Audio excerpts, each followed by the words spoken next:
In this video, we're going to take a look at a fresh approach to a beginning Greek grammar, and one which I think is actually really cool, but yet not quite perfect.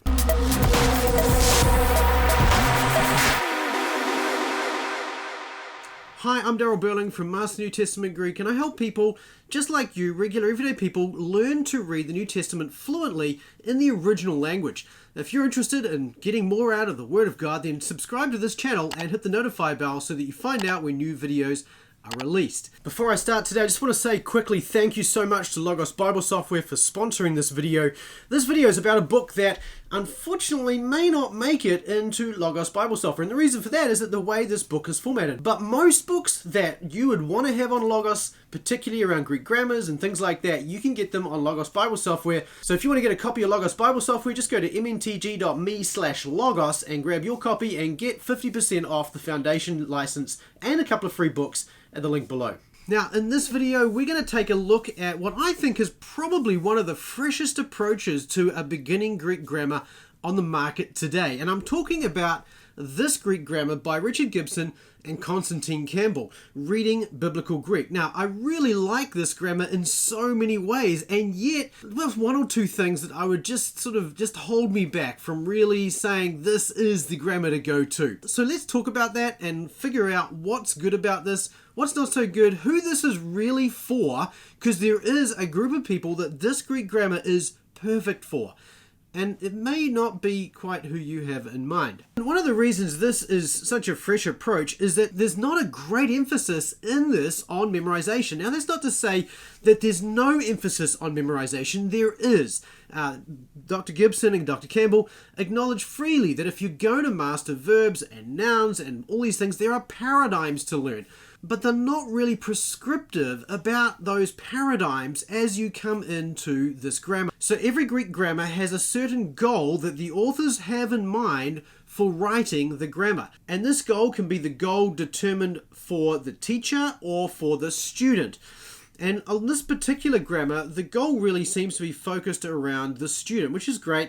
And the outcome of this, by the time you're done with this Greek grammar, you should be able to read Mark chapter 1 through chapter 4 pretty much fluently, without looking any words up and without, depending on any tools. You should be able to identify each word, pass them, understand how they're working in the sentence, and so on and so forth. And this is a great outcome to aim for, because it's all very well to teach people exegesis, but if people don't understand how the words fit together in the context, they're really not going to get the value from knowing the language. And that's really what this grammar is designed to do, to help you understand the language fluently so that you're able to read it. So this is a great starting point, and it's a great direction for a grammar to head in. Another thing about this grammar that's fresh and a little different is that it's strongly linguistically informed. And that means that it doesn't really have a strong grammar translate method built into it like you get with regular grammars. Most of them, they teach you the grammar, then they have you do some translation, and then you repeat. You kind of rinse and repeat chapter by chapter. With this one, it's a little bit different, and you can see this by simply opening it up and looking at the format on the page. You've got 3 columns on just about every page. The first column is an explanation of the concept, in this case, the passive voice. The second column is really the form of that, what that looks like, so you can actually see it at work. And then the third column is exercises. And these exercises are really designed for you just to sort of very quickly practice the elements that you see here on this page. And of course, this builds on what comes previously, but it's just focused primarily on what's on this page. This approach has been called the present, prepare, and practice method. And so this is slightly different, and this is more of a linguistic approach. And this linguistic approach is not merely in the way the chapters are laid out, but also are found even in some of the details about how the language works. If you're familiar with Constantine Campbell at all, you'll know that he wrote The Basics of Verbal Aspect in Beginning Greek. In fact, I did a review of that book, and you can find a link to that just up here. And that book is well worth looking at because it has a very nuanced understanding of verbal aspect. Dr. Campbell has really pushed the idea of verbal aspect, taking the best of, say, Boost Fanning and Stanley Porter and putting them together into a model that I think is pretty compelling. And this is really the only grammar on the market that really presents that. And I guess it's not very surprising given that Constantine Campbell is one of the co-authors of this grammar. Hey, if you're getting value out of this video, could you hit the like button below? That really helps this video to rank better on YouTube so that more people discover it and get value from it, just like you are as well. Thanks very much. This grammar has a timeless approach to verbs, a little bit like Dr. Rodney Decker's grammar that we reviewed last time, and you can find a link to that review just up here. So in this grammar, Dr. Gibson and Campbell take the view that there is no time inherent in the verb forms themselves. The way this grammar teaches verbs, apart from it being timeless, it's going to tell you that the tense form is merely that, a form. The tense form does not encode time on its own. Instead, what's going on in the tense form here is that you get verbal aspect, you get the lexeme, plus you get this idea of proximity or remoteness. And it's this idea of proximity or remoteness within the context that lends itself to being referring to, say, past time, but also takes into account things like the imperfect tense form, which is not only used as past time, but also as a marker of, backgrounding information conceptually. And so this really gives you a different approach to verbs to what you'll get in other grammars, and it's a little more nuanced even than Rodney Decker's reading Koine Greek. Another key element of this grammar is that it does not have three aspects in verbs, but just two. And those are the imperfective and the perfective aspects. And this has a big impact on, for instance, the perfect tense form itself. Most modern grammars are going to treat the perfect tense form as if it refers to state. That is, it's referring to an event that has taken place in the past, but has continuing results in the present. And this grammar takes a different approach. It argues no, state is actually a consequence of the lexical form and the context. Those two things together determine stativity, not the tense form itself. And so in other words, when it comes to the perfect tense form, what you're seeing there is really an imperfective idea, and what you're seeing is instead heightened proximity, or in the case of the pluperfect, heightened remoteness. Now, this again fits well with Campbell's approach to verbs generally, and I think this again has a lot to commend it as an approach. It also simplifies the way that a student is going to translate a perfect tense form. Rather than using forms like I have eaten, you're going to just say I ate, or something along those lines, or even I eat in those cases, because the idea is that it's got this present tense concept in the sense that it's imperfective, but it's drawing you closer into the event so that you get a closer view, and it has a little bit more focus and emphasis in the context as a result. This fits well not only with Campbell's view, but also with Runge and some other discourse approaches as well. So this is, I think, a very nuanced approach to verbs, and it's really one of the key distinctives and key things that separate this Greek grammar from pretty much every other Greek grammar on the market. All of this really just goes to show the influence that linguistics have had on this particular grammar. Now, there are some other distinctives of this grammar that I really want to touch on briefly as well. Some of these are actually really important.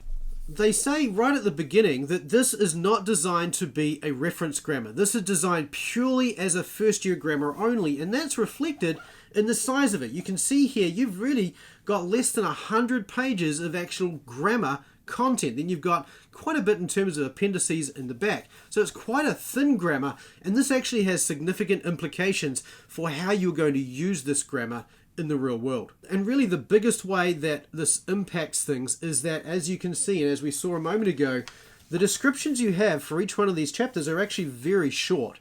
Now, this is great for a student because they're not overwhelmed with a lot of information. And on top of that, the way this is structured throughout the grammar is you're actually introducing certain elements quite early on, relatively speaking, and then often leaving them and then letting them bed in until later on in the book. So for instance, contract verbs, which is a subject that is often very difficult for students to get their heads around. Contract verbs are introduced back in chapter 29, and of course each page largely reflects one chapter. So back in chapter 29 you come into contact for the first time with contract verbs, but then you find them again in chapter 36, again in chapter 46 when you encounter the aorist and then the passive voice. And then again, you get them mentioned in chapter 52, in the future tense, and then again chapter 76 and 77, which means that as you go through, you're introduced to this concept very gently to start with, you get used to seeing it, and then it just steadily gets expanded as you go on. And contract verbs is just one example. This takes place with nouns, particularly given that things like the third declension aren't taught until well down the track, well into, I think, chapter 69. This means that just like we've seen with other modern grammars, this has this approach of introducing something slowly and then reiterating over it over and over again throughout the grammar, so that some of those more difficult elements are really broken down and made, I think, a lot more simple. And this is really one of the things that appeals to me about this grammar. It takes those complicated subjects. Another one is participles, the way it approaches participles, which are actually introduced prior to third declension verbs, and breaks it down and then introduces it little bit by little bit as you go on. So this is, I think, a really helpful way of approaching the grammar. But the weakness of this is that each piece is only very small. So if you're going to come back to this later on, you're going to find here that some of these descriptions are going to be left wanting. Or you're going to be lost as to exactly where did you find that description or that explanation inside this grammar. And that goes back to this really not being designed to be a reference grammar, but really being designed for the first year. Now, one other thing here you may notice is the exercises are also very, very short. Now, again, the purpose of this, I think, from what I read in here, is that the student is actually to sit down and almost self-teach in the classroom with minimal interaction from the professor, so that then they can work together in groups and the professor can kind of hover, and then the student can go home on their own and do some, maybe a chapter or so on their own before returning to class again. And so this is really, I think, designed for a classroom approach where you're working together in small groups. And again, this is a really quite a fresh approach to a Greek grammar, and I think this has some impact on who this is really for. I would say that given the lack of exercises in this grammar, that it's probably going to be better suited for a classroom environment. And I would say that many of the exercises in here, a professor is going to want to add to or provide ways of clarifying those exercises, because a student is going to get lost inside that exercise, or is just going to finish that exercise and really not have a good grasp of some of the concepts in that chapter. That would be my concern. And so I would pick this as being more suited for a classroom where a professor can supplement the work in the workbook rather than, or in the exercises in this grammar for that matter, rather than leaving the student on their own. And I don't know that this is appropriate for someone working through Greek for the first time on their own. As a refreshing Greek course, this may work. But if you're brand new to Greek, this may not be the best approach, and you may be better suited with Rodney Decker's Reading Koine Greek or something like that. Speaking of workbooks, the workbook for this is very simple. And here again is another one of these things. You're really not going to touch the workbook until somewhere around chapter 42 of the grammar. And when you do come to the workbook, really all you're getting in the workbook is a copy of the small amount of text to translate and then any words you haven't yet memorized underneath. In my opinion, you could probably skip the workbook entirely and focus on the grammar.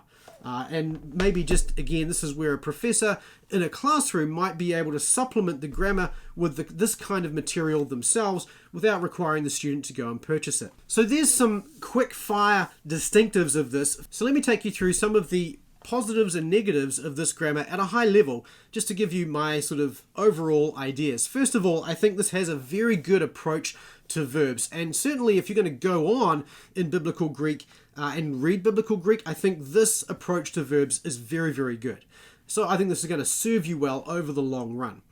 I like the fact too, just with that it's so linguistically oriented. This sets this apart and makes it different to a lot of the other grammars that are on the market. And in that sense, it's also probably the best of breed in terms of incorporating the latest scholarship, not only in terms of how verbs work, but even in terms of how the material is presented as well. But having said that, it's so different, and I think is lacking a little bit in some of the exercises that would make it a little difficult for a beginning Greek student going through Greek for the first time on their own. For a refreshing Greek student, it may work. For a beginning Greek student, I think this is probably going to be a little bit hard and needs a bit more guidance. Another one of the huge strengths of this is the way it introduces those concepts and reiterates on them over and over again, and just allows you to pick up on them, reminds you of them, and you're using them so you get used to those concepts as you go through the grammar, which means that you're not going to be overwhelmed with things like contract verbs or participles, as you might be in other approaches where they just put all of those things together and you have to learn all those concepts all at once. So those are some of the real strengths of this grammar. There's one other thing that I thought was just a little frustrating. It's not a big thing, this is just a very small thing,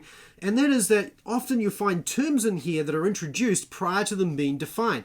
For instance, the word declension appears before the idea of declension is taught. Augments are talked about prior to augments being discussed as well. So things like that are a little, I would say, again, frustrating, particularly if you're going through beginning Greek for the first time using this. Those sorts of things, you'd be looking them up and you'd be wondering what they were. And of course, in this, you'd have to go to the glossary and look it up. One other thing about this is there is no lexicon. So if you're working through something like this and you want to look up a word, this does not include a lexicon at the back of the book for you to go look those words up if you get stuck. So you're going to have to go and purchase one of those separately for the text. So this is a great grammar. I really like it in a lot of ways, but I would just hold back from using it as a first year grammar, primarily because it's kind of short on information in many cases, and also the exercises. You're going to have to do some work as a professor or as a teacher to sort of broaden out these exercises so that you can ensure that your students really grasp the concepts that are in here. But if you can do that, then this would be a fantastic classroom grammar, particularly if your students are going to go on and do a second year, maybe you require it in your seminary. This is going to give you a really quick, good intro to the grammar of beginning Greek, and then you can build on that in the second year more fully, and which would make this really a little redundant in the second year, but that larger grammar would be helpful for the student in the second year. Have you been through this? Did you go through this as a beginning Greek grammar? If you did, I would love to hear your experiences about this in the comment section below. How did you find it? If you've been through it even as an intermediate Greek student or as a refreshing Greek exercise, how did you find this grammar? I'd love to hear from you. I'd love to hear your opinions and comments on it below as well. If you're interested in buying this, you can get a copy. I'll leave a link in the description below so you can go get a copy of it, as well as the workbook. So this video is actually one of a series of reviews on Greek grammars, and I'm going to leave a link to the playlist, and you can watch other reviews of Greek grammars just like this up here as well. So thank you so much for watching this video, for being part of this channel and the journey on this channel. I really appreciate you. Couldn't do it without you watching this as well. If you have gotten value out of this, hit the like button, and don't forget to subscribe to this channel and hit the notify bell. If you're interested in learning biblical Greek or taking your Greek to the next level, go and get my free roadmap to mastery from masterntgreek.com/roadmap, and you can download that and get started today. But again, thanks for watching. I look forward to seeing you in the next video. Until then, keep taking small consistent steps toward mastery. We'll see you later.